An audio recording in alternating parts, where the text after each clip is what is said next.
오늘 말씀은 요한복음 3장 1절로 7절 말씀 보겠습니다. 대독합니다. 그런데 바리새인 중에 니고데모라는 사람이 있으니 유대인의 지도자라. 그가 밤에 예수께 와서 이르되 라삐여, 우리가 당신은 하나님께로부터 오신 선생인 줄 아나이다. 하나님이 함께 하시지 아니하시면 당신이 행하시는 이 표적을 아무도 할 수 없음이니이다. 예수께서 대답하여 이르시되 진실로 진실로 내게 이르노니 사람이 거듭나지 아니하면 하나님의 나라를 볼 수 없느니라. 니고데모가 이르되 사람이 늙으면 어떻게 날 수 있사옵나이까? 두 번째 모태에 들어갔다가 날 수 있사옵나이까? 예수께서 대답하시되 진실로 진실로 내게 이르노니 사람이 물과 성령으로 나지 아니하면 하나님의 나라에 들어갈 수 없느니라. 육으로 난 것은 육이요 영으로 난 것은 영이니 내가 내게 거듭나야 하겠다 하는 말을 놀랍게 여기지 말라. 아멘. 아멘. 요즘은 이 미디어 시대가 돼가지고 핸드폰만 갖고 다니면 온갖 말씀이 다 들려집니다. 그러다 보니까 그런 경우가 있어요. 이렇게 사람들하고 성도들하고 대화하다 보면은 또 영적 상태를 보다 보면은 아, 저분이 저 유튜브를 봤나 보다. 이분이 이 유튜브를 봤나 보다. 이게 느껴질 때가 있어요. 그런데 문제는 뭐냐면 유튜브에서 쏟아지는 말씀이 옳은 말씀도 있습니다. 틀린 말씀도 있어요. 그리고 더 주의해야 될 것은 한 분이 옳은 말씀을 할 때도 있고 틀린 말씀을 할 때도 있어요. 그런데 신학을 공부하지 않는 일반 성도들 혹은 기도하지 않는 성도들 또 성경적 지식은 있지만 교만한 성도들 뭐 다양한 종류의 성도들이 있는데 이런 분들이 과연 이 잘못된 부분을 분별해낼 수 있을까? 저는 어렵다고 생각합니다. 어렵다고 생각을 해요. 뭐 어떤 유명한 장로님이 운영하는 채널도 있는데 우연히 이렇게 보게 됩니다. 그러면 맞는 부분들이 있어요. 근데 틀린 부분이 있어요.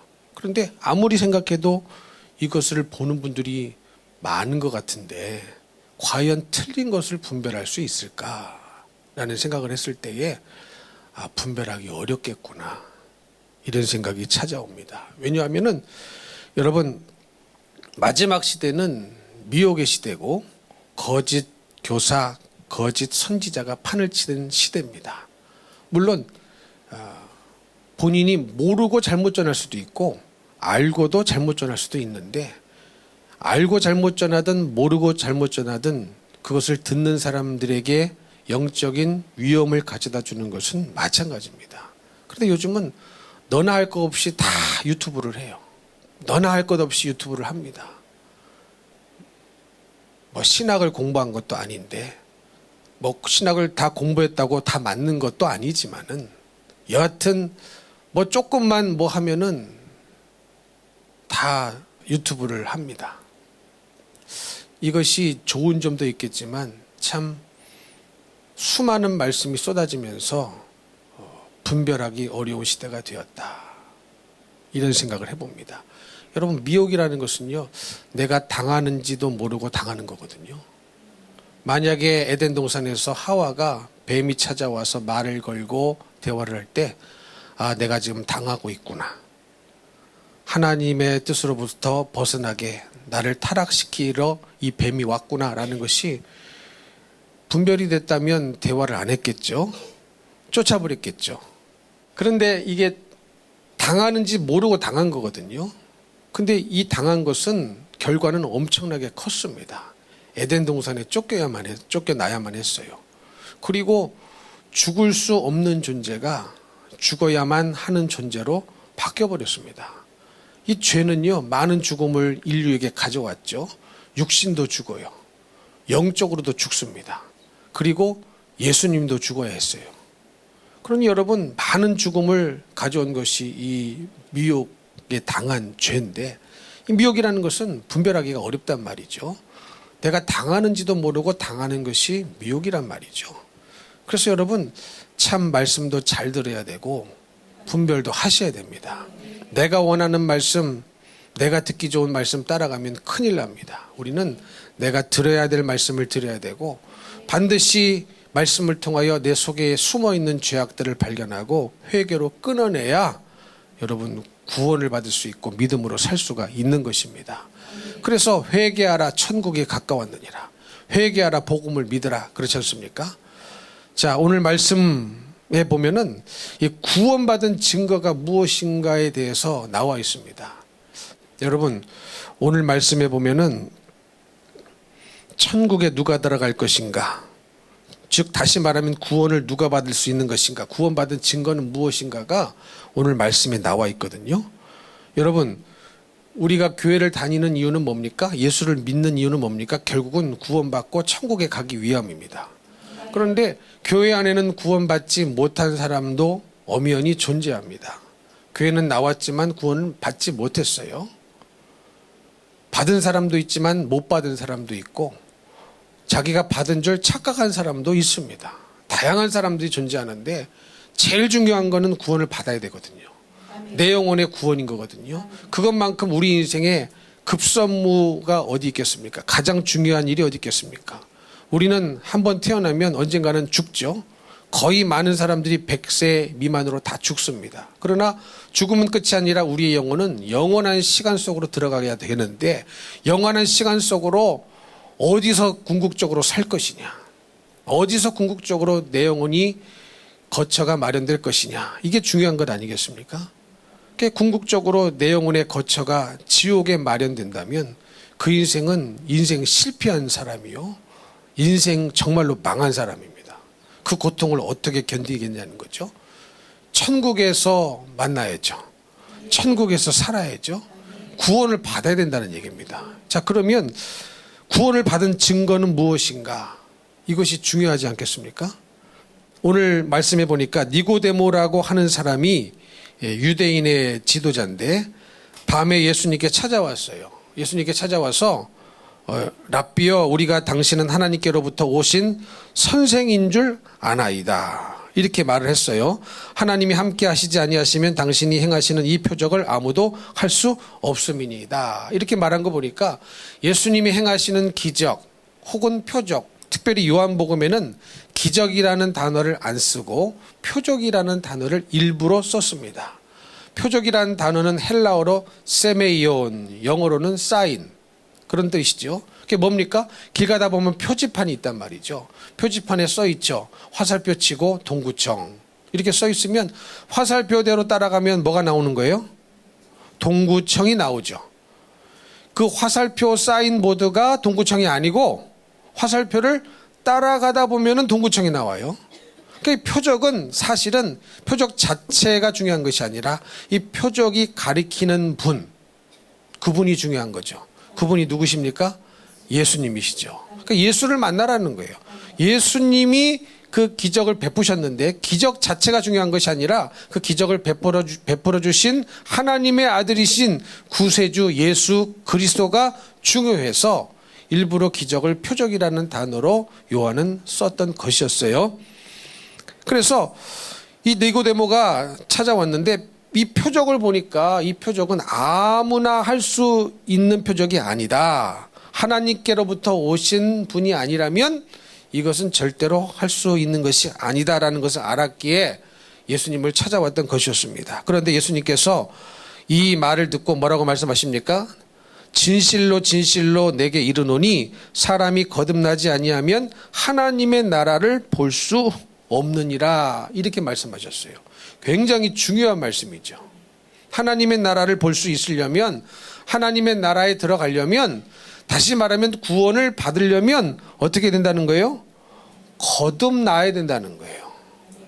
거듭나야 된다. 다시 태어나야 된다. 그런데 이 거듭난다, 다시라는 이 헬라어 단어는 사실은 위로부터라는 뜻도 있어요. 아마 좋은 성경을 갖고 계신 분들은 그렇게 주석이 달려 있을 거예요.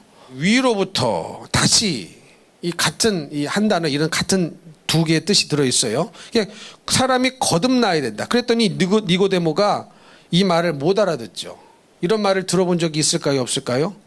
없습니다. 없었기 때문에 못 알아들었어요. 그래서 사람이 늙으면 어떻게 날 수 있사옵나이까? 두 번째 모태에 들어갔다가 날 수 있사옵나이까? 말이 안 되죠. 여러분 이미 어머니 뱃속에서 모태에서 나오시면 다시 거기 들어갈 수 있어요, 없어요? 없죠. 근데 니고데모가 가지고 있는 상식으로는 거듭난다는 것이 뭔지를 알 수가 없었기 때문에 그렇게 대답을 했던 것이었습니다. 그랬더니 예수님께서 뭐라고 말씀하십니까? 진실로 진실로 이렇게 두 번 얘기하는 것은 강조하는 말씀이에요. 내게 이르노니 사람이 물과 성령으로 나지 아니하면 하나님의 나라에 들어갈 수 없다. 이렇게 말씀하셨어요. 그러니까 물로도 나야 되고 성령으로도 나야 되고, 그러니까 육체적으로 태어나기도 하고 영적으로도 태어나야 되고, 혹은 물로 우리가 침례를 받았다면 성령의 침례를 받아야 된다. 이런 의미인 거죠. 그러니까 우리는 다 이 자리에 앉아 계신 분들은 첫 번째는 다 태어났어요. 육체적으로 태어나셨고 침례 혹은 세례를 받으셨죠. 이 침례 세례에 관한 설교만 해도 몇 시간을 해도 사실은 설교할 수 있는데, 여러분 사실은 성경적으로는 세례가 아니라 침례가 맞습니다. 왜냐하면 이 헬라어 원문 단어 이 밥티조라는 단어의 뜻은 뭐냐면 푹 잠긴다는 뜻이에요. 그러니까 물을 뭐 뿌린다 혹은 붓는다 이런 뜻이 없어요. 그리고 침례의 의미는 뭡니까? 내가 죄에 대해서 물속에 들어가면서 죽는다는 뜻이거든요. 그러니까 침례는 내가 죽는다는 뜻이에요. 옛 죄악에 대해서 죽는다는 뜻인데, 여러분 상식적으로 샤워하다가 그 물 때문에 죽는 사람 보셨어요? 물에 들어가야 머리까지 푹 잠겨야 죽는 것이지 이렇게 떠가지고 이렇게 한다고 뭐 뿌린다고 죽지는 않거든요. 그래서 여러분 그 의미를 그대로 살려서 하려면 사실은 침례를 받아야 됩니다. 형식도 중요한 것 아니겠습니까? 형식 안에 그 의미를 담는 것이기 때문에 형식이 안 중요하지 않아요. 중요합니다. 그래서 사실은 요즘 장로교회도 뭐 순복음교회도 감리교회도 침례를 하는 교회들이 더 많이 생겨나고 있습니다. 그 의미를 알면 침례를 받고 싶어요. 세례를 받았던 분들도 침례 의미를 알고 설교를 들으면 침례 다시 받아야 되겠다 그런 생각을 하시더라고요. 그리고 유아 세례는 안 됩니다. 그건 성경적이지 않아요. 성경적이지 않습니다. 그거 카톨릭이 만들어낸 겁니다. 갑자기 침례 세례 얘기로 빠졌는데 그거 그 역사를 알면 그거 받지 않거든요. 카톨릭이 만들어낸 거예요. 그 이유가 있었어요.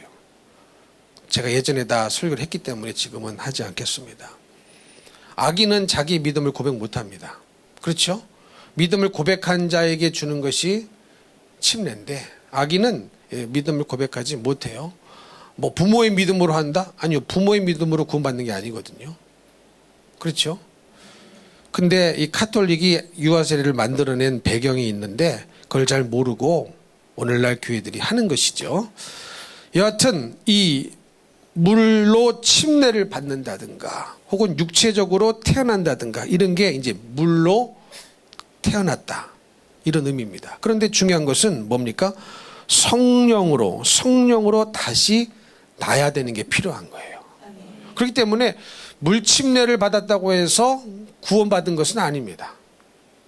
어떤 사람은 물 침례를 받기 전에 성령 침례를 받는 사람도 있고 동시에 받는 사람도 있고 물 침례 후에 성령의 침례를 받는 사람도 있습니다. 중요한 것은 성령의 침례를 받아야 된다는 거예요.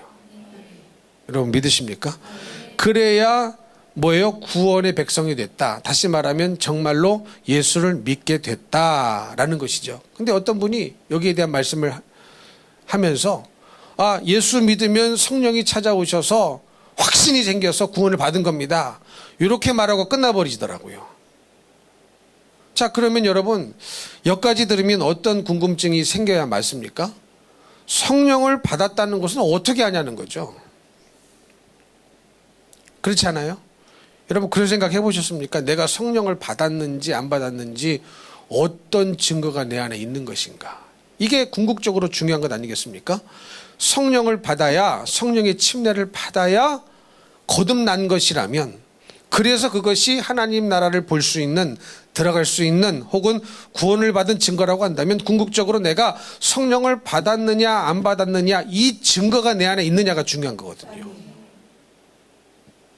여기에 대해서는 터치를 안 하고 끝나버리면 어떻게 되는 줄 아십니까? 다 나 구원의 확신이 있어. 그러면 천국 가는 줄 알아요. 사형리 끝에 다 영접 기도하죠. 그러면 천국 가는 줄 알아요. 여러분, 사형리하고 영접 기도하면 천국 갑니까? 하나의 길일 수는 있죠. 하나의 도구로 사형리가 쓰임받을 수는 있지만, 그렇다고 해서 사형리 듣고 영접 기도하고 다 천국 가는 것은 아닙니다. 그렇게 설교를 하면, 그렇게 얘기를 들으면 이제는 그냥 구원을 쉽게 받는 줄 알더라고요. 심지어 옛날에는 이런 적도 있었답니다. 어떤 큰 집회에 유명한 목사님이 나와서 설교를 하셨는데, 다 이제 그 모인 분들에게, 체육관에 모였는지 많은 분들이 모였어요. 자, 주여 한번 외칩시다 그랬더니 거기 모인 분들이 다 주여 외쳤어요. 그랬더니 이 목사님 뭐라고 말씀하시느냐? 야, 성경에 주 예수를 부르는 자는 구원을 얻는다고 했으니 여러분 다 구원받았습니다. 할렐루야! 이랬다는 거예요. 싫어합니다. 여러분, 이렇게 얘기를 들으면 착각이 일어납니다. 그래서 죽었는데 눈이 어디서 떠져요? 천국에서 안 떠져요. 천국에서 안 떠집니다. 궁극적으로 우리의 영혼이 천국에 가지는 게 아니에요. 예수를 믿어야죠. 예수를 믿어야 되는데, 예수를 믿는 것이 뭐고, 성령이 내 안에 내재하시는 것이 뭐고, 그것을 모르면, 증거가 있는데 그걸 모르면 그냥 얼버무리고 지나가는 것이죠. 여러분, 교회들이요, 구원의 문제 건드립니까? 잘 안 건드려요. 화내, 신경질 내요. 아니, 목사님, 내가 3대째, 5대째 예수 믿는 집안입니다. 이게 다 뭐예요? 물로 난 거예요, 물로. 말하자면. 이해가 되십니까? 믿는 가정에서 태어난 것이다. 물로 일단 처음 태어난 거죠. 믿는 가정이다. 뭐 내가 직분이 장로다, 권사다, 집사다. 이게 다 뭡니까? 물로는 태어났다는 거예요. 교회 다닌다. 물로는 태어났다는 거예요. 꼭 그런 분이 있어요. 이 전도하다가 보면은 예수 믿으세요. 그러면 뭐라고 얘기하는 줄 아십니까? 우리 형님이 장로예요. 그게 자기가 하고 무슨 상관이야, 그게. 우리 형님이 목사예요. 예수 믿으세요. 그랬는데 대답을 엉뚱하게 해요. 그게 무슨 엉뚱한 대답입니까? 형님이 목사든 장로든 그게 자기하고 무슨 상관이에요? 예수 믿으라는데. 그러면 내가 예수를 믿는지 안 믿는지를 대답해야 되는데 엉뚱한 대답을 합니다. 자기의 집안이 어떻고 우리는 예수 믿는 교회 다니는 몇 대째고 소용없어요. 성령으로 거듭나야 되거든요. 성령으로 다시 태어나야 되거든요. 믿으십니까? 자, 그렇다면 성령으로 거듭났다는 증거가 무엇인가? 오늘 몇 가지를 말씀드리려고 해요. 첫째는 꼭 그렇지는 않지만 방언일 수 있습니다. 방언일 수 있다고 그랬어요. 꼭 그렇지는 않을 수 있어요. 근데 왜 이런 말을 하냐면 사도행전에 보면은 예수를 믿고 성령을 받을 때 꼭 방언이 터졌단 말이죠. 그래서 어떤 교단은 성령을 받은 증거로 방언을 말하기도 합니다. 만은 꼭 그런 것은 아니다. 저는 그렇게 생각합니다. 무슨 말씀인지 이해가 되시죠? 이것보다 더 중요한 게 있어요. 정말로 중요한 게 있어요. 에스겔서 36장 26절 27절을 보세요. 읽어주세요. 또 새 영을 너희 속에 두고 새 마음을 너희에게 주되 너희 육신에서 굳은 마음을 제거하고 부드러운 마음을 줄 것이며 또 내 영을 너희 속에 두어 너희로 내 율례를 행하게 하리니 너희가 내 규례를 지켜 행할지라. 아멘. 아멘. 이 말씀에 보면은 에스겔서 구약 말씀에 이제 앞으로 하나님께서 성령을 사람들에게 주실 것을 예언한 구절 중에 한 구절입니다. 구약 시대에는 모든 사람에게 성령이 내재하시던 시대는 아니었죠. 일정 부분 하나님이 택하신 특별한 사람에게 성령을 부으셔서 하나님이 일을 해나가셨던 그런 시대였습니다. 그런데 이제 만민에게 내 영을 부어주리라. 그렇지 않습니까? 그렇게 말씀하셨는데 이 말씀에 보니까 새 영을 너희 속에 두고 그러셨어요. 이 사람들 속에 하나님의 영이 거하게 되신다는 거죠.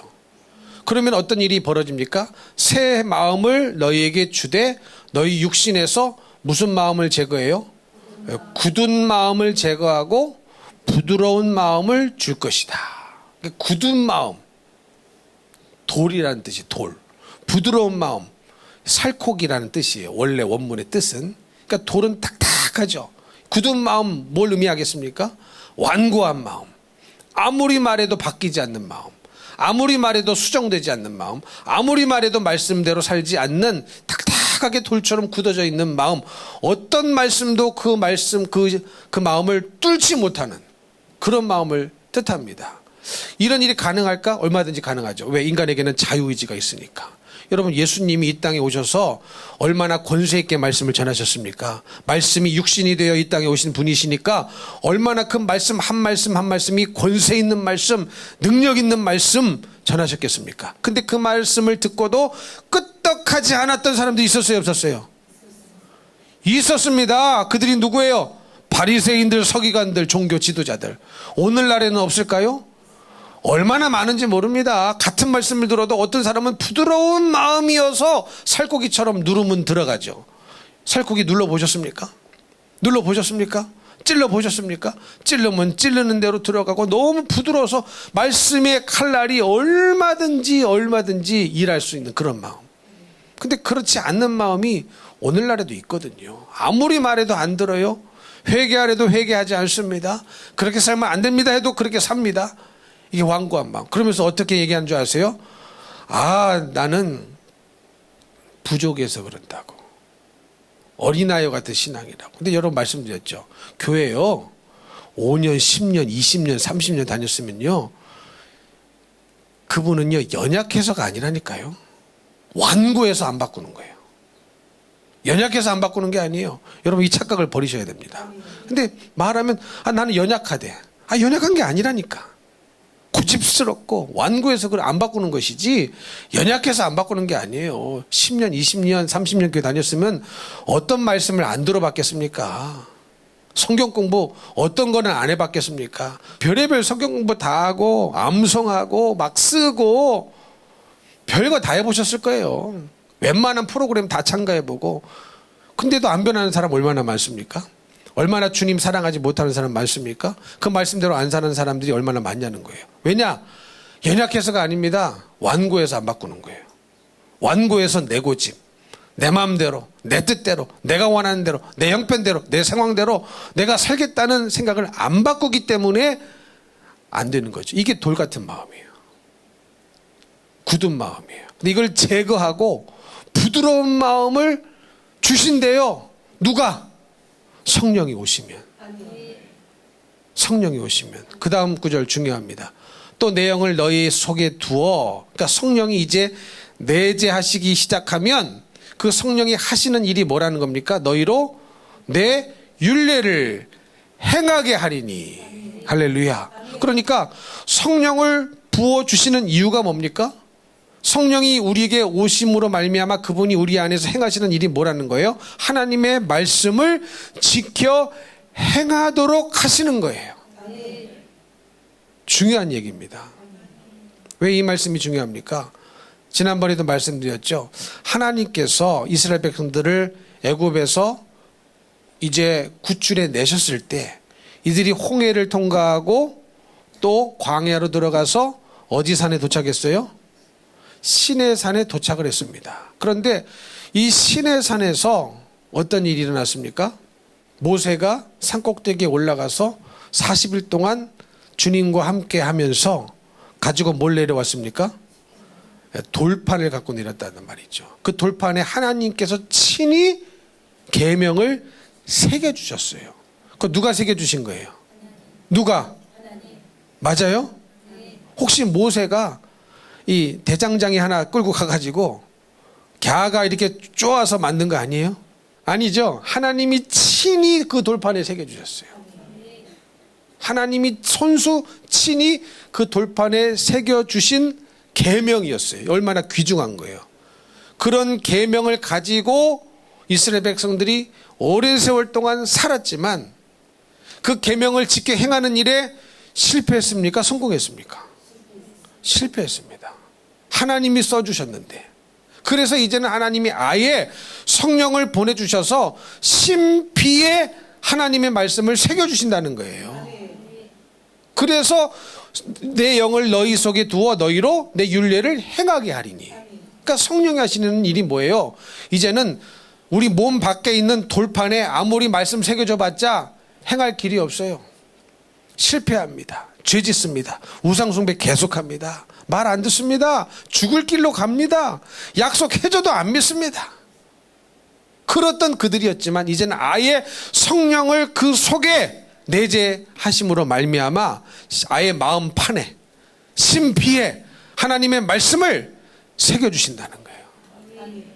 그러면 어떤 일이 벌어지느냐? 하나님의 말씀을 행할 수 있는 능력이 생긴다는 말입니다. 여러분, 그러니까 성령이 내 안에 계시다는 증거는 뭡니까? 하나님의 말씀이 이제는 내 마음판에 새겨진 거예요. 신비에 새겨진 거예요. 그래서 하나님의 율례를 말씀을 행할 수 있어야, 행하면서 살아야 여러분 성령을 받으신 겁니다. 근데 우리는 이 부분 잘 안 건드리죠. 왜? 믿음으로 구원받지 행함으로 구원받냐고 이런 유치한 소리만 자꾸 했어. 근데 야고보서 보면은 의롭다함을 받은 것이 믿음으로만 아니고 행함으로 받은 거 아니냐. 야고보가 그렇게 말씀하잖아요. 그렇죠? 아브라함을 봐라. 하나님 믿어요 믿어요 믿어요 하면서 이삭 안 바쳐. 말이 됩니까? 믿으니까 바치는 거죠. 하나님 명령대로 사는 거죠. 그러면 그게 믿음이에요. 그래, 믿음과 행함은 분리할 수 있어요 없어요? 절대로 분리할 수 없습니다. 동전 양면 분리할 수 있어요 없어요? 분리할 수 없습니다. 분리하면 불리해져요. 값어치가 없어져 버려요. 동전을 반을 잘라가지고 반 이렇게 내밀어 보세요. 그거 위조 코인 되지. 위조 동전 되죠. 쓸모가 없어요. 가짜입니다. 가짜예요. 쪼개는 순간 가짜예요. 그러니까 믿음과 행함은 붙어 있는 겁니다. 뗄 수가 없는 거예요. 그래서 믿는다고 했는데 내가 믿음으로 의롭다함을 받는다는 말은 사실은 그 속에 자기가 믿는 그 믿음대로 행한다는 뜻이 들어있는 거예요. 근데 이걸 자꾸 분리하죠. 자꾸 분리합니다. 종교 개혁자들이요, 루터나 칼빈 같은 사람이 행함으로 구원받는 것을 강조한 이유가 있었어요. 그 당시에는. 왜? 카톨릭이 워낙 엉뚱한 짓을 하니까. 거기에 상응하는 대안을 마련하기 위하여 믿음을 강조한 거였어요. 그러나 원래 그 믿음에도 하나님 말씀대로 행하며 산다는 그 뜻이 들어있는 겁니다. 믿으십니까? 그래서 내 영을 너희 속에 두어, 내 영을, 하나님의 성령을 우리에게 두는 이유가 뭡니까? 너희로 내 율례를 행하게 하리니. 그러니까 성령이 내 안에 계시면 하나님의 말씀대로 사는 겁니다. 아멘이십니까? 근데 성령을 받았대요. 말씀대로 안 살아. 성령을 받았대요. 말씀 무시해. 근데 무슨 성령을 받은 겁니까? 무슨 성령을 받는 겁니까? 그거 안 받은 거거든요. 근데 내가 성령을 받았는지 안 받았는지를 전혀 오늘날 교회들이 점검해 주지 않고 점검하는 것을 꺼려하고 점검 당하는 것도 성도들이 원치 않습니다. 나를 뭘로 보는 거예요? 내가 교회를 몇십 년 나왔는데 그것도 엉뚱한 소리예요. 그게 다 뭐냐? 물로 태어난 거거든요. 처음 내가 교회 몇십 년 나왔다. 물로 태어난 겁니다. 우리가 목사 집안이다. 믿는 집안이다. 뭐 4대째 5대째 침례교 집안이다. 다 뭐예요? 물로 태어난 거예요. 근데 그것 갖고는 구원을 못 받는다는 거예요. 성령의 침례를 받아야 되고 성령을 모셔야 되는데 성령이 내 안에 계시다면 하나님의 율례를 행하는 것이 마땅하고 하나님 말씀을 지켜 행하는 것이 마땅한데 그런 삶의 증거는 하나도 없는데 내가 구원을 받았다고 착각하는 사람들이 얼마나 많냐는 거죠. 근데 이것을 교회가요 말하지 않아요. 점검해 주지 않아요. 묻어갑니다. 괜히 건드렸다가 시끄러우니까 어려우니까 힘드니까 말하지 않습니다. 그러나 여러분 이것만큼 중요한 일이 어디 있습니까? 그렇잖아요. 이것만큼 중요한 일이 어디 있어요? 여러분 이 세상에요 가장 중요한 일은 예수 믿고 천국 가는 일이거든요. 그 왜 그런다고 그랬어요? 영원이라는 시간 속으로 들어가야 되는데 그 시간 동안 영원한 지옥에 떨어져서 영원토록 고통을 받는 것은 인간이 상상할 수 있는 고통이 아닙니다.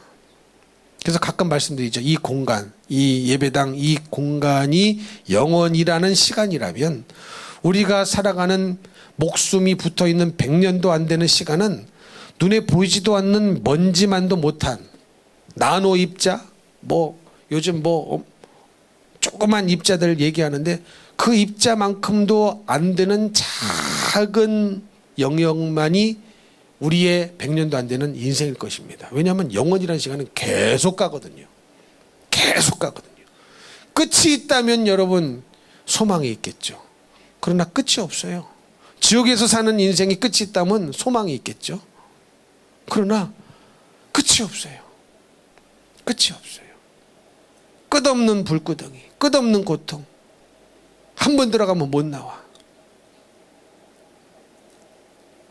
여러분 상상이 되십니까? 이 공간이 영원이라는 공간이라고 표현한다면 눈에 보이지도 않는 나노 입자도 안 되는 그 조그만 부분만이 100년도 안 되는 인생인데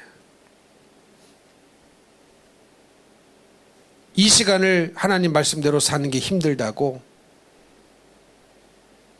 성령을 받지 않고 내 마음대로 내 뜻대로 살다가 교회는 다녔지만 예수 안 믿어서 지옥 간다면 그것만큼 불행한 일이 없고 그것만큼 인생 정말로 망하는 일이 없는 줄 믿습니다. 그래서 여러분 정말로 하나님의 성령이 내 안에 계시면 말씀을 지켜 행합니다.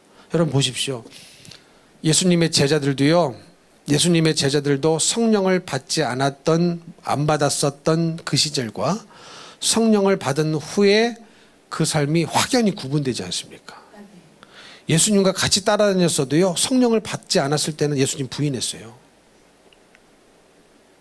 예수님 부인했단 말이죠. 성령을 받으니까 예수님을 잡아 죽인 그 사람들 앞에 당당히 나가서 너희들이 잡아 죽인 예수는 사실은 그리스도다. 하나님의 아들이다. 이 죽음을 각오하고 외치는 거거든요. 죽음을 각오하고 외치는 거예요. 그 일을 누가 하시는 겁니까? 그 속에 내재하시는 성령께서 하시는 일이에요. 성령의 충만함으로 베드로가 설교하니 3,000명 5,000명씩 회개하고 예수를 믿었더라. 그러니까 성령이 충만해야 성령이 거하셔야 성령이 내재하시면 진리를 외치는 것이고 그 말씀대로 사는 것입니다. 그래서 순교도 하는 거예요. 그래서 순교도 하는 거예요. 근데 무슨 확신 했었고 내 안에 확신이 있으면 구원 받는데 그 확신은 믿을만 합니까? 그놈의 확신은 수시로 바뀌지 않아요. 여러분 확신 갖고 천국 가는 게 아니에요. 속지 마세요. 구원의 확신 그 확신 수시로 변하는 확신. 무슨 여러분 믿음으로 산다고 하지만 어쩔 때는 믿음으로 하나님 말씀에 확신이 있는가 싶은데 어쩔 때는 좀만 상황이 어려워지면 그 확신 어디 갑니까? 그 확신 어디로 도망가 버립니까? 저 아프리카로 도망가 버려요. 어디 간 데 없어요. 일이 눈에 보이는 일이 잘 돼야 그나마 확신이라는 것이 있지만 눈에 보이는 것이 일이 안 되면 틀어지면 그 확신이 도대체 어디 갑니까? 근데 무슨 확신을 내 확신을 믿을 게 아니에요 여러분. 주님을 믿으셔야지 정말로. 근데 성령이 내 안에 내재하시면 주님의 말씀대로 지켜 행할 수 있는 능력이 있다. 그래서 그것이 증거가 되는 것입니다. 그리고 성령을 받은 증거는 또 어떻게 나타난 줄 아십니까? 여러분 사람의 일이 싫어지고 하나님의 일이 좋아집니다. 무슨 말씀인지 이해가 되시죠? 사람의 일이 싫어져요. 하나님의 일이 좋아져요. 그러면 사람의 일을 하지 말라는 것인가? 돈 버는 일 이런 거 하지 말라는 것인가? 그 말이 아닙니다. 여러분 같은 돈을 버는 일이 있어도 그 돈을 버는 사람이 교회 안에서 사람의 일인 사람이 있고 하나님의 일인 사람이 있어요. 이해가 되십니까? 같은 공부를 해도 그 공부가 사람의 일로 공부하는 사람이 있고 하나님의 일로 공부하는 사람이 있단 말이에요. 그러니까 이것은 뭐는 하고 뭐는 하지 마라 그런 뜻이 아닙니다. 무엇을 한다 할지라도, 어떤 것을 한다 할지라도 어떤 사람은 그것을 자기를 위하여, 자기의 영광을 위하여 사람의 일로 하는 사람이 있어요. 그러나 하나님의 영광을 위하여 하나님의 일로 하는 사람들이 있단 말이죠.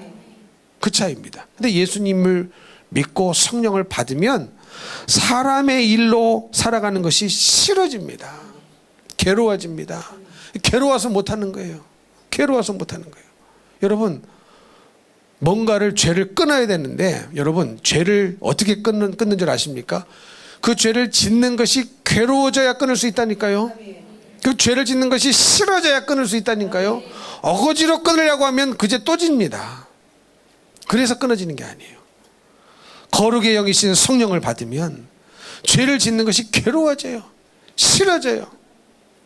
성령을 받기 전에는요, 교회 다녀서 집사 직분도 받고 안수 집사도 받고 장로도 받았는데 권사도 받았는데 술을 먹는 게 좋아.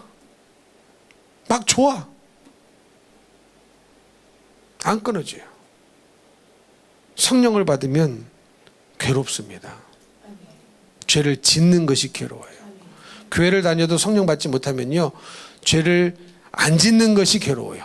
성령을 받지 못하면 죄를 사랑한다는 말이에요. 여전히 죄 짓는 것을 사랑합니다. 여러분, 죄를 왜 짓는 줄 아십니까? 그 죄를 사랑하기 때문에 짓는 거더라고요, 사실은. 그렇잖아요. 음란한 거, 그거 사랑하니까 그거 하는 거예요. 음란 죄를 사랑하니까 짓는 거예요. 근데 성령을 받으면 거룩의 영이 우리 안에 임하심으로 말미암아 죄를 짓는 것이 괴로워지기 시작합니다. 싫어지기 시작합니다. 그래서요, 흡연하신 분들 주님의 은혜로 성령 받고 끊는 얘기들을 들어보면요, 그렇게 꼴초였는데 눈만 뜨면 담배로 시작해서 잠자리에 일어나는 순간 담배, 잠자리에 들기 전에 담배, 그 하루 동안 세갑, 한 보루 막 이렇게 피면서, 그렇게 피했던 담배가 예수 믿고 성령을 받으면 그 담배 냄새가 그렇게 싫어지더래요. 내가 이걸 왜 폈을까? 니코틴 냄새. 그 냄새 자기만 몰랐지 주인은 다 알았거든. 아이고 저놈의 냄새. 교회 올 때 이빨 깨끗이 닦고 양치질하고 우유까지 마셔가며 캔디 이빨 잡수시고 안 나는 척 하고 왔지만 그거 나거든요. 근데 그렇게 좋아하던 담배가 그 냄새가 싫어진대요. 냄새가 싫어져서 끊는 겁니다. 내가 이걸 왜 폈을까? 내가 이걸 왜 폈을까? 술도 마찬가지 아닙니까? 술 냄새. 여러분, 술 드시는 분에게는 술 냄새 나는 거 아십니까? 저 중동 지방 가면 중동 냄새, 유럽 가면 유럽 냄새, 미국 가면 미국 냄새, 필리핀 가면 필리핀 냄새, 한국 가면 안 나. 내가 한국 사람이니까. 근데 외국 사람이 한국 들어오면 난대요. 아무리 깨끗하게 해도. 여러분, 그런 겁니다. 술 드시는 분 술 냄새가 나는데 본인은 모르죠. 근데 성령을 받으면 그 냄새가 싫어진대요. 그렇죠. 한 잔 다 좋다. 뭐가 좋은지 모르겠어요. 근데 그게 안 좋아진대요. 왜냐? 거룩의 영이 성령이 오셨으니까 그게 끊어지는 겁니다. 그러므로 여러분, 사람의 일이라는 것은 돈 벌지 말라는 것이 아니라 돈을 보는 목적이 달라지는 거죠. 목적이 달라져요. 그전에는 나를 위해서, 내 부귀 영화를 위해서 벌었다면 이제는 하나님을 위해서, 내가 주님을 위해서 어떻게 더 써볼까. 그게 사실은 하늘 창고에 상급을 쌓는 일 아니겠습니까? 이거는요, 그냥 목사가 듣기 좋으라고 하는 말이 아니에요. 성경의 말씀입니다. 교회 헌금하라는 말이 아니에요. 성경의 말씀이고 진리이기 때문에 하는 말씀입니다. 어떤 목사님 그러시더라고. 자기는 한 번도 헌금 설교를 해본 적이 없대야. 제가 말씀드렸죠. 사복음서에요, 3분의 2가 돈에 관한 설교입니다. 돈에 관한 말씀이에요. 왜 그러셨을까요? 왜 그럴까요? 그만큼 물질이 우리의 마음의 우상이라는 거죠. 우상이라는 거예요. 예수님이 하신 말씀 다 읽어보세요. 좋은 성경 빨간색으로 쳐져 있죠. 돈과 물질과 연관된 사건, 말씀 엄청나게 많습니다.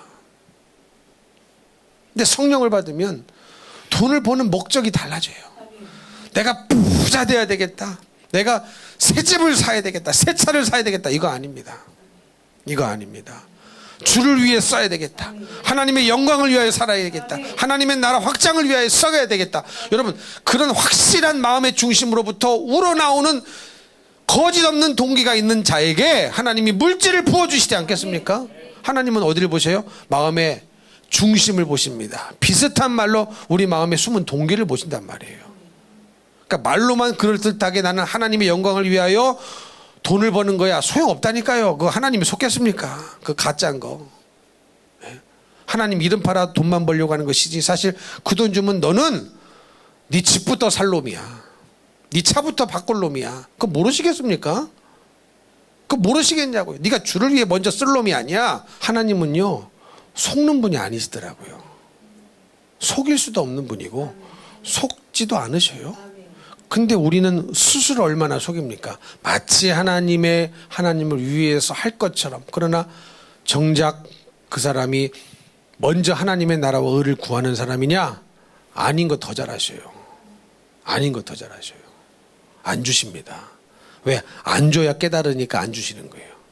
안 줘야 복이니까 안 주시는 거예요. 줘야 복인 사람에게는 얼마든지 주십니다. 할렐루야. 하나님은 안 주시는 분이 아니에요. 주시는 분이에요. 근데 줘야 복인 사람에게는 주시는 것이고, 안 줘야 복인 사람에게는 안 주시는 거예요. 그 복은 물질적인, 현세적인, 세상적인 복이 아니라 내 영혼의 복입니다. 내 영혼의 복이에요. 마태복음 5장 보십시오. 복 있는 사람은 마카리오스 그랬단 말이죠. 요한계시록에 복이란 단어가 몇 번 나온다고요? 딱 7번 나와요. 마카리오스. 근데 그 복이 전부 다 세상적이고 물질적이고 현세적인 그런 복이 하나도 없어요. 영적인 복입니다. 내 영혼을 위한 복입니다. 천국 가는 복이요, 말씀대로 사는 것이 복이요, 회개하는 것이 복이다, 거룩한 것이 복이다. 그 복인 거예요. 그래서 돈을 안 줘야 그 복을 받을 수 있는 사람에게는 안 주시는 것이고, 줘야 그 복을 넘치도록 받을 수 있는 사람에게는 주시는 겁니다. 할렐루야. 그래서 사람의 일이 싫어져요. 하나님의 일이 좋아지기 시작합니다. 성령이 내재하기 시작하면 내가 어떻게 하면 주를 위해 더 써볼까? 어떻게 하면 주님 나를 좀 써주세요. 이런 마음이 막 내 영혼 깊은 곳에서부터 넘쳐나기 시작합니다. 그래서 물질도 쓰고 내 육신도 쓰고. 우리 옛날에 믿음의 선진들은요, 다 그렇게 사셨어요.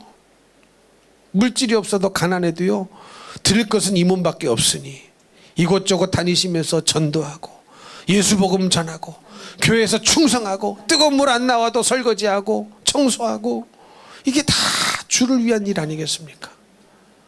화장실 청소, 내가 장로인데, 내가 권사인데, 내가 세상에서 어떤 지위를 가지고 있는데 나를 화장실 청소를 시켜? 그런 분은 없는 줄 압니다. 내가 누군데 지금 세상에서 어떤 지위를 갖고 있는데 주차 관리하라고 그래? 그런 분은 천국 가기 어려워요. 정말로 못 갑니다. 예수 믿는 게 뭔지를 몰라요. 성령 안 받아서 그딴 생각하는 겁니다. 성령을 받으면 받을수록 낮아지고 겸손해지고, 주님 내가 걸레처럼 쓰기를 원하신다면 나를 걸레로 사용하여 주시옵소서. 빗자루로 쓰시기를 원한다면 나를 빗자루로 쓰시옵소서. 그런 것이지.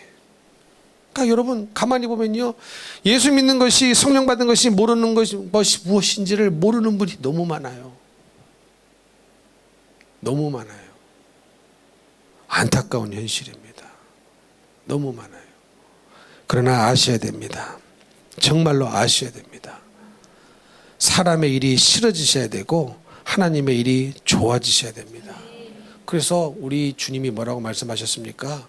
무엇을 입을까 마실까 그런 거 생각하느라 근심 걱정 염려하지 마라. 이것이 있어야 한다는 것은 하나님이 먼저 하신다. 그러므로 너는 그런 거 구하지 말고, 이방인이나 구하는 그런 거 구하지 말고 하나님의 나라와 의를 구하라. 그리하면 이 모든 것을 너희에게 더하시리라. 또 이랬더니 모든 것을 나에게 더해 주신대라는 그 빌미를 삼아서 먼저 하나님의 나라와 의를 구해야 되겠다. 또 이런 분이 계셔요. 여러분 이것도요, 순전한 마음은 아닙니다.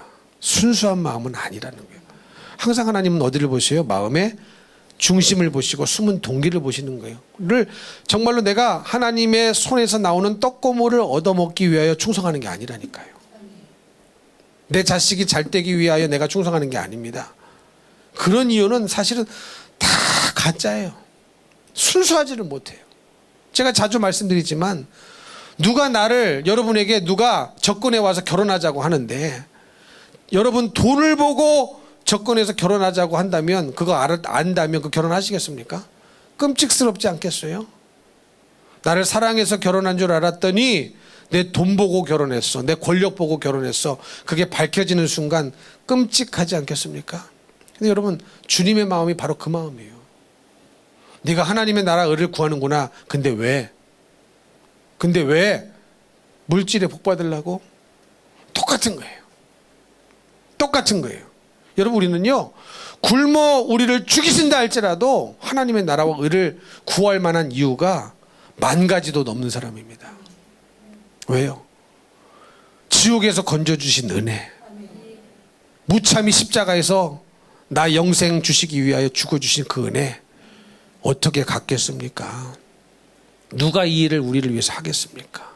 그래서 여러분 십자가의 예수님을 제대로 만난 사람은요 뭐 말할 필요가 없어요. 가르쳐 줄 필요가 없어요. 알아서 합니다. 겸손해라 말할 필요도 없어요. 이거 해라 말아 할 필요도 없어요.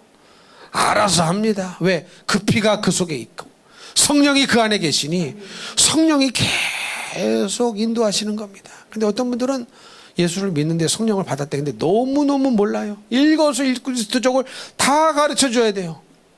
가르쳐 주면 따라오면 좋은데 따라오지도 않아요. 굳은 마음. 근데 성령을 받았대? 천만의 말씀, 만만의 콩떡입니다. 그러니 여러분 확실한 증거를 깨달으시기를 축복합니다. 본질이 바뀌니까 관심이 바뀌는 거거든요. 여러분 그렇지 않습니까? 이 본질이 바뀌어야 관심사가 바뀌는 거예요. 영적인 일에 관심을 갖게 됩니다. 예전에는 교회를 다니면서도요 성령을 받지 않으면 늘 화제가 세상 일이에요. 늘 화제가 세상 일이에요. 옛날에도 한번 말씀드렸죠. 어떤 사람이 안 믿는 여자와 결혼을 해가지고 이 여자를 좀 믿게 해주고 싶은데 그래서 구역 붙여가지고 구역원들이 잘 믿음으로 이끌어주기를 원해서 구역 예배를 보냈더니 구역 예배에 나오는 이 마누라들이 여편네들이 교회 다닌다는 신앙 있는 이 사람들이 여자들이 모여서 다 시어머니 욕하고 네 시어머니는 그래? 우리 시어머니는 더해. 뭐 그런다는 거예요. 늘 화제가 세상 일이고 안 믿는 사람이 얘기하는 거랑 똑같은 얘기. 여러분 이거 아닙니다. 성령이 없다는 증거예요. 성령의 사람은 그 성령은 예수를 증거하는 영이십니다. 믿으십니까? 그래서 사도행전 1장에 뭐라고 써 있어요? 오직 성령이 너희에게 임하시면 너희가 권능을 받고 예루살렘 온 유대와 사마리아와 땅끝까지 이르러 내 증인이 되리라. 예수 증인 되기 위하여 성령을 보내주신다는 거예요. 그러니까 늘 화제가 예수인 거예요. 근데 여러분 화제가 도대체 뭡니까? 예? 어디 교회 이제 모임 단합대회 가 화제가 도대체 뭡니까? 예? 예수입니까? 세상입니까? 직분자들 모이면 화제가 뭐냐는 거예요. 믿음으로 끌어줘야 되는데 연약한 자를 믿음으로 끌어줘야 되는데 그런 건 하나도 안 하고 어떻게 끌어주는 것이 뭔지도 모르고 그냥 인간적으로 세상적으로만 다 얘기해 주면 여러분 어떻게 예수가 그 속에 들어갈 수 있겠냐고요. 예수의 영이 일하실 수 있겠냐고요. 무슨 말씀인지 이해가 되십니까? 제가 말씀드리잖아요. 절대로 돌짝밭이 길가밭 인도하지 하지 말라고. 예? 열매 없기는 매한가지다. 열매 없기는 매한가지네요. 길가밭이 금방 자기보다 좀 못해 보여요. 신앙적으로. 근데 자기도 열매 없기는 마찬가지야. 가시밭이나 돌짝밭이라면. 그렇죠. 열매 없기는 매한가지라니까요. 그러니 어설피 인간적으로 인본주의적으로 하려고 하지 마세요. 말씀이 일하시는 겁니다. 말씀으로 끌어주셔야 됩니다. 근데 그러려면 화제가 예수여야 되고 믿음 얘기해야 되고. 근데 가면 다 안 믿는 자들 놀러 가는 것과, 여러분 그런 거 많이 보셨죠? 풍경. 토요일 날쯤 되면요, 길가에 관광버스가 이렇게 군데군데 서 있어요. 왜 서 있나? 등산에 무슨 왜 하나 둘씩 새벽에 모여들어요. 그리고 놀러 가는 거예요. 그럼 얘기 들어보면 차 안에서 난리 납니다. 막 뭐 이렇게 땡기고 뭐 마시고 막, 예? 난리 납니다. 내 세상 얘기, 거기서 바람도 난대요. 근데 무슨 성령의 사람입니까 그게. 네. 예수 믿는 모임은 달라야죠. 예수 얘기가 나와야 되고, 아무개야 천국 가야 된다.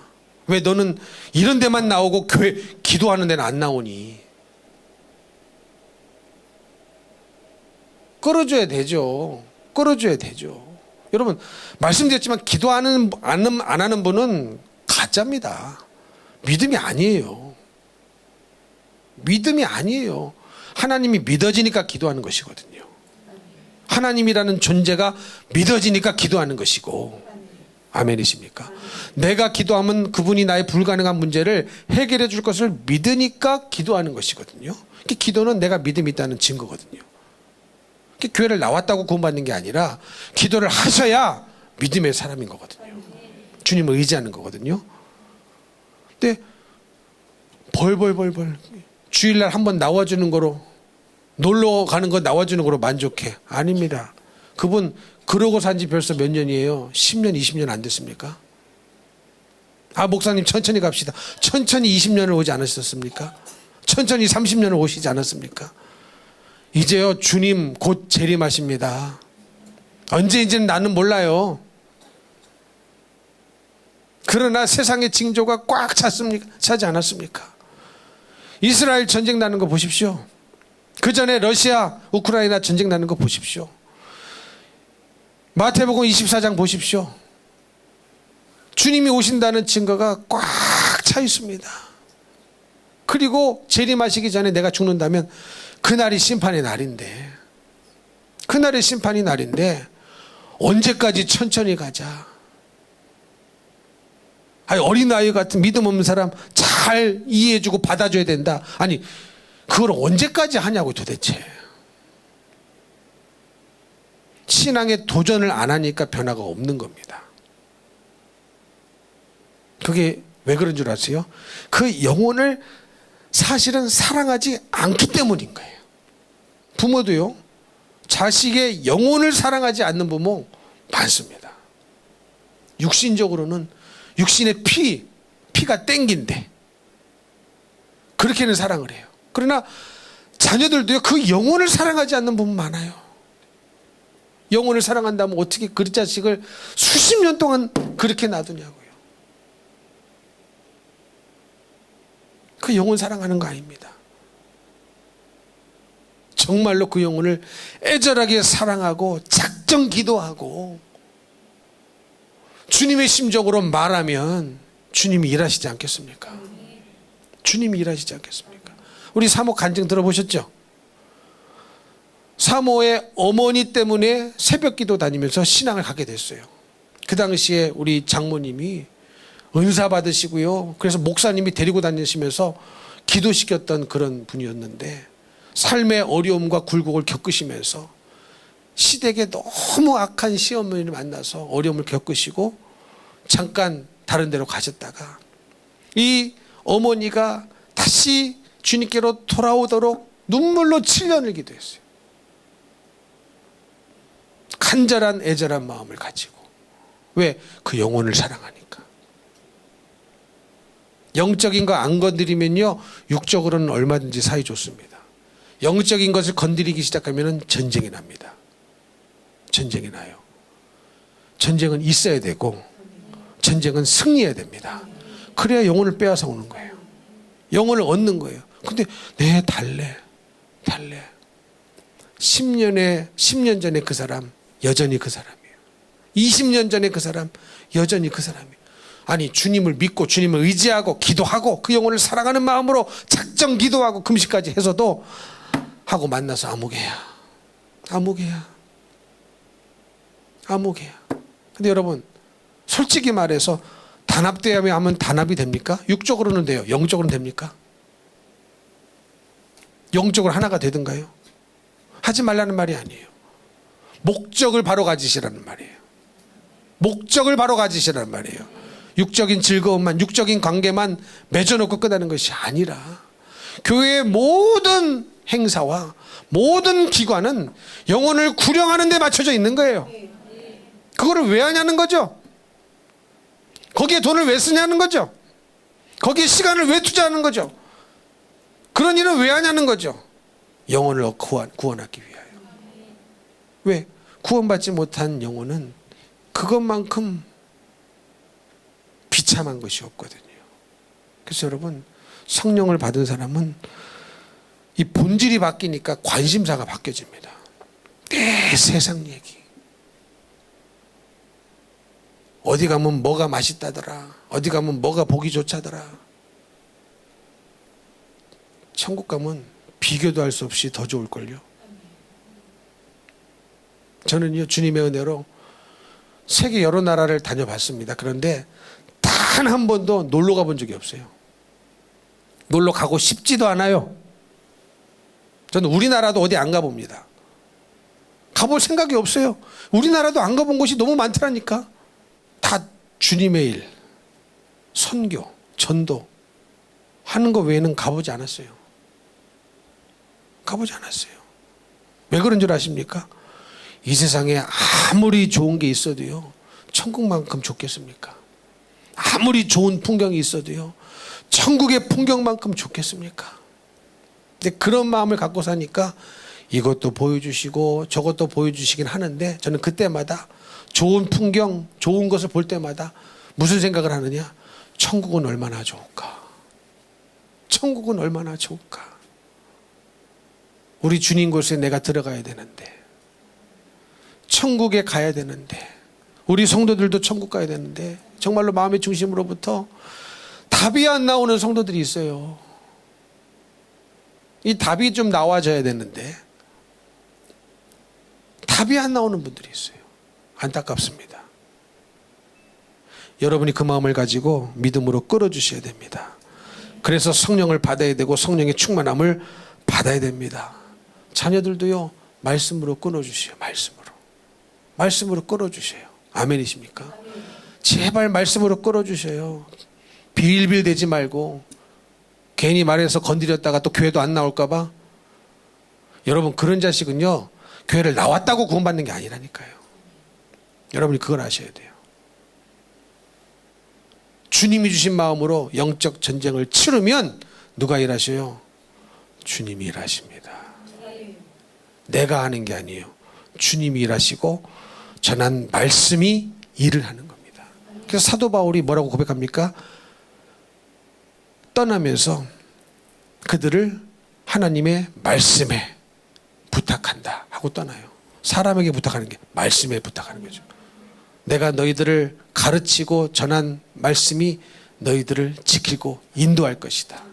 말씀에 의탁하고 말씀에 부탁하고 또 다른 선교지로 갑니다. 주님을 의지하십시오. 그러면 반드시 주님이 일하십니다. 그러므로 사랑하는 성도 여러분, 오늘 말씀을 듣고 구원받은 확실한 증거가 있어야 되겠습니다. 없다면 기도하셔야 돼요. 겸손히 내가 교회에 이만큼 다녔는데 성령을 달라고 기도하는 거 너무 창피스럽다. 아닙니다. 창피스럽다고 지옥을 가겠습니까? 성령을 받은 증거가 확실히 있게 되시기를 축복합니다. 그런 사람은 철저히 죄를 회개하고 예수를 믿게 될 것입니다. 이런 은혜가 저와 여러분의 삶 속에 넘쳐나시기를 예수님 이름으로 축복합니다. 축복합니다.